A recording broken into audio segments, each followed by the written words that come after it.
অসমৰ উৰ্বৰ কৃষিভূমিত বিভিন্ন শস্য উৎপাদনৰ বাবে উপযোগী। ধান হ'ল অসমৰ উৎপাদিত প্ৰধান খাদ্য শস্য। ধান অসম তথা উত্তৰ পূৰ্বাঞ্চলৰ আটাইকেইখন ৰাজ্যৰ বাসিন্দাৰ আৰ্থ-সামাজিক তথা দৈনন্দিন জীৱনৰ অংগ। অতীজৰে পৰা প্ৰকৃতিৰ এই ৰসাল ভূমিত কৃষকসকলে পৰম্পৰাগত পদ্ধতিৰে কৃষিকৰ্ম কৰি আহিছে।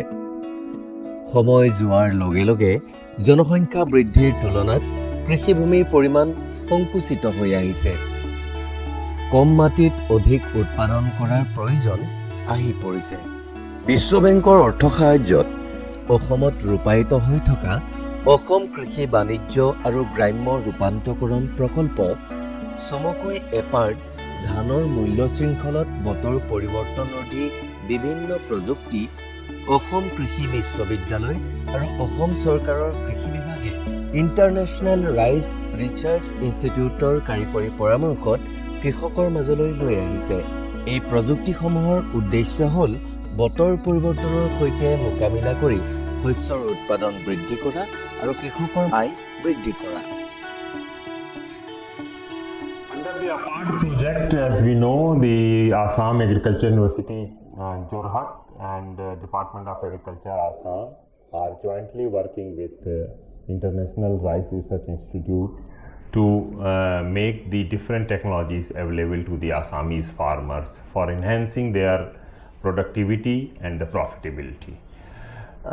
Number of interventions has been brought that includes the stress-tolerant varieties, the rice knowledge bank, using the GIS and remote sensing for the proper targeting of the different interventions, and the rice fallow and the custom hiring centers, as well as different management practices including mechanical transplanting direct seeded rice first time in the Assam state. These has made really a high impact. Stress tolerant varieties, especially Bina 11, I would like to mention that has become one of the important variety in Assam in a very short span of time. So these technologies really work well. लगभग 68.6% farmer ऐसे हैं जिन्होंने इन varieties product किया है और इन varieties से उनकी trade productivity भी बढ़ी, साथ में इन वेराइटीज से उनका जो लागत है वो काफी कम हुआ है। কৃষকে ৰ'দ বৰষুণ নেওচি কপালৰ ঘাম মাটিত পেলাই শস্যৰ সৃষ্টি কৰে। বৰ্তমান শ্ৰমিকৰ সমস্যা, অধিক ব্যয় আদিৰ দৰে সমস্যাৰ পথমুক্ত হ'বলৈ পৰম্পৰাগতভাৱে অসমৰ কৃষকে হাতেৰে ধান ৰোপণ কৰি অহাৰ বিপৰীতে এই প্ৰকল্পৰ জৰিয়তে ধান ৰোপণৰ বাবে যন্ত্ৰৰ ব্যৱহাৰ আৰু যন্ত্ৰৰে পোনপটীয়াকৈ মূল পথাৰত ধান সিঁচাৰ দৰে প্ৰযুক্তিৰে অসমৰ পথাৰ সমৃদ্ধ কৰি তুলিছে।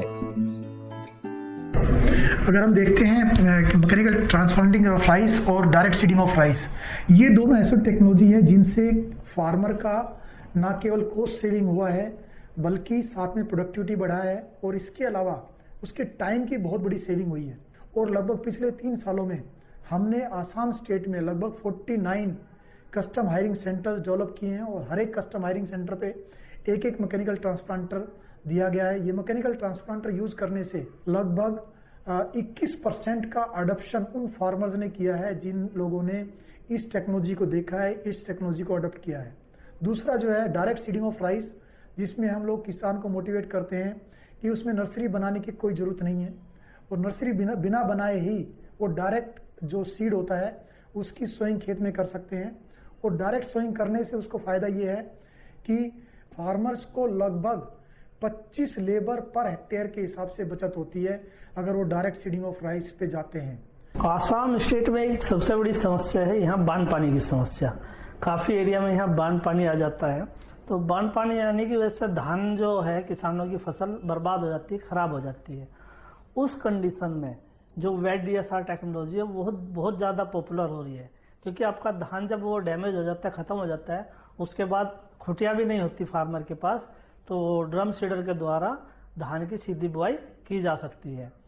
Post harvest management apart project में एक मेजर इंटरवेंशन है और ईडी सपोर्टेड एक्टिविटी में हम लोग ज़्यादातर मैकेनाइजेशन को फोकस करके जैसे पोस्ट हार्वेस्ट मैनेजमेंट में अलग अलग मशीन को प्रमोट करना, जिसके द्वारा ट्रेडिशनल मेथड को हम लोग अवॉइड करके मैकेनाइज्ड मेथड में राइस को हार्वेस्ट करना, जैसे कि रीपर, कंबाइन हार्वेस्टर हो गया, थ्रेसिंग करने के लिए excel pro thresher, open drum thresher हो गया, उसके बाद धान सुखाने के लिए सोलर मोबाइल ड्रायर हो गया, स्टोरेज करने के लिए सुपर बैग और कोकून का भी हम लोग यहाँ पे प्रमोट कर रहे हैं। उसके बाद जैसे मिलिंग की बात हम करेंगे तो उसमें पोर्टेबल राइस मिल, जिसमें ट्रेडिशनल मेथड से लेके चेंज करके हम लोग मॉडर्नाइज्ड राइस मिल का हमने यहाँ पे प्रमोट कर रहे हैं।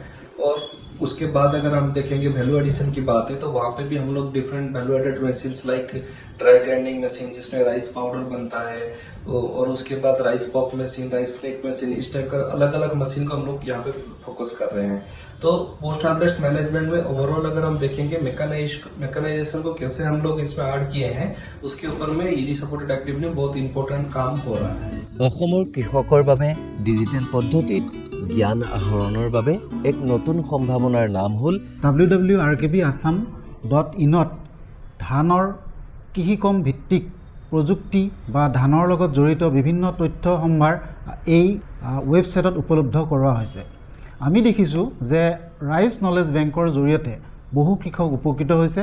ইয়াৰ উপৰিও এটা উল্লেখযোগ্য কথা হ'ল ৰাইচ নলেজ বেংকত প্ৰায় 150খন ফেক্টশ্বীট, প্ৰায় 50খন ব্ৰচাৰ্ছ, 10খনমান মেনুৱেল আৰু লগতে ৰাইচ প্ৰডাকশ্যন মেনুৱেল নামৰ এখন প্ৰায় 500 পৃষ্ঠাৰ ধান উৎপাদনৰ প্ৰতিটো কাৰ্যাৱলী সন্নিৱিষ্ট থকা এই কিতাপখন আমি তাত উপলব্ধ কৰাইছোঁ। যিটো গুৰুত্বপূৰ্ণ কথা হ'ল ৰাইচ নলেজ বেংকটো আমি ইংৰাজী, অসমীয়া, বেংগলী আৰু বড়ো এই 4টা ভাষাত উপলব্ধ কৰাইছোঁ।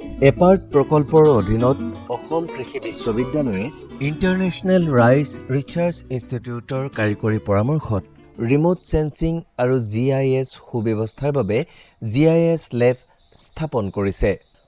আমি এপাৰ্ট প্ৰজেক্টত ছেটেলাইট ইমেজেছ, ৰিম'ট সেন্সিং আৰু GIS ইউজ কৰি পেলাই বেলেগ বেলেগ মেপছ তৈয়াৰ কৰিছোঁ। Cropping system map, cropping intensity map, rice area, rice fallow' আৰু soil moisture suitability. Soil moisture suitability মানে ৰাইচ ফেল' এৰিয়াখিনিত অকল কিমান ছইল মইশ্চাৰ থাকে গোটেই বছৰটোত, সেইবিলাক map, plus stress prone area, drought আৰু ফ্লাডৰ মেপছো বনাইছোঁ আৰু বায়'টিক ষ্ট্ৰেছৰো বনাইছোঁ। এই মেপখিনি আমি ইউজ কৰি পেলাই গম পাইছোঁ, মেপৰ ফেল' এৰিয়াখিনিত আমি ডেমনষ্ট্ৰেশ্যনছ কৰি গম পাইছোঁ যে ফাৰ্ষ্ট ইয়েৰত আমাৰ around 10 lakh hectares ফেল' আছিলে ৰাইচ এৰিয়া। সেইখিনি এৰিয়া লাহে লাহে কমি আহিছে। এতিয়া যিটো আমি কৰিছোঁ ছেটেলাইট ইমেজ দি পেলাই, তাত আমি গম পাইছোঁ যে 57% বা 55%লৈকে কমি আহিছে ফেল' এৰিয়া। চ' আমি ভাবিছোঁ প্ৰজেক্টটো শেষ হোৱালৈকে চাগে আৰু কমি আহিব। প্ৰযুক্তিগত জ্ঞান প্ৰদান কৰাটো হ'ল প্ৰযুক্তি এটা কৃষকে গ্ৰহণ কৰাৰ প্ৰথম পদক্ষেপ। और पिछले 3-4 सालों में लगभग हम लोगों ने 75,000 जो बेनिफिशरीज हैं उनको ट्रेंड किया है और इसमें लगभग 2300 ट्रेनिंग्स हमने ऑर्गेनाइज की हैं।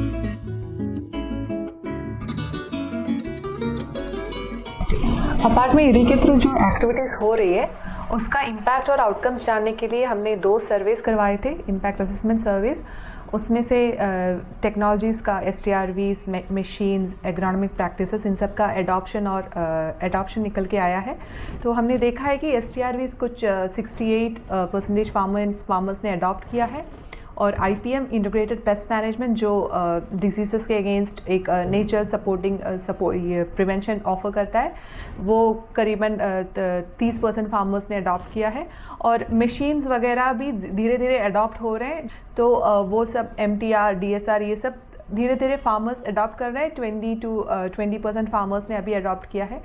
और एक बहुत इंपॉर्टेंट चीज़ है विमेन फार्मर्स, जो अपार्ट ने स्पेशल एम्फोसिस दिया था उनको कवर करने के लिए। तो विमेन फार्मर्स का भी हमने देखा है कि प्रोजेक्ट एक्टिविटीज़ जैसे ट्रेनिंग्स, डेमोन्स्ट्रेशंस, इन सब में पार्टिसिपेट करने के बाद विमेन फार्मर्स काफ़ी एम्पावर्ड हुए हैं। Around 50% of the farmers, women farmers have been empowered ये प्रोजेक्ट एक्टिविटीज़ में पार्टिसिपेट करने के बाद। আমি আশা ৰাখিছোঁ যে মেকানাইজেশ্যনত গুৰুত্ব দি এপাৰ্টে অসমৰ কৃষকৰাজ্যক অন্য ৰাজ্যৰ তুলনাত যথেষ্ট আগবঢ়াই নিবলৈ সক্ষম হ'ব। আৰু আমি খুব ভাল পাইছোঁ দেখি যে কৃষকসকলে যথেষ্ট সঁহাৰি আগবঢ়াইছে।